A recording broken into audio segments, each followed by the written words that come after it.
I need to talk about something, but I don't know how to talk about it. It's an awkward conversation that I guess I knew would happen, and I'm probably going to get backlash for it, so if you're going to be a hater, then go away. If you've been on my page, you know I'm about body positivity, loving yourself, loving the skin you're in, and that is what I'm trying to do. I openly talk about mental health, I openly talk about being plus size, about being a mum, all that jazz. And I guess I knew this was going to happen one day. My eldest came in crying, and I was like, what's wrong? He's like, the kids out there are calling you fat. The kids he's hanging about with, they're about 8-9 years old. Oh, your mum's so fat, she needs 20 cars to do this, and she's so fat. And it tore him apart, and he was crying. I don't know what to say. This kind of bullying and hatred and piss taking isn't something you're born with.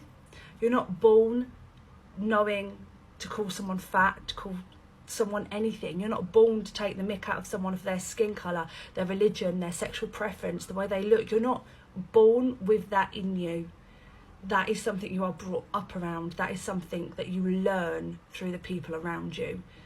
And it's so hard teaching my son to be respectful of everybody and that everyone's beautiful and everyone is special when so many other parents are dropping the fucking ball.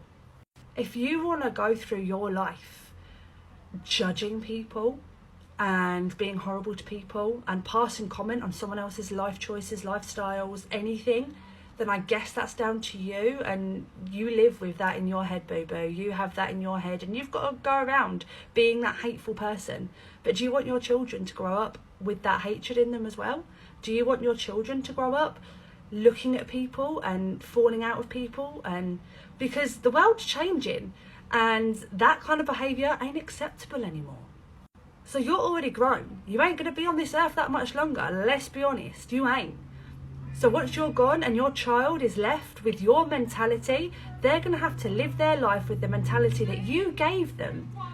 And the world is changing, and they are going to be the odd ones out. So parents, you need to fucking do better, man.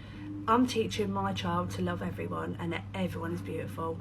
If you are teaching your child that everyone is not beautiful and people need to change and be judged for the way they are, then you are leaving them on this earth on a downward spiral before it's even fucking begun.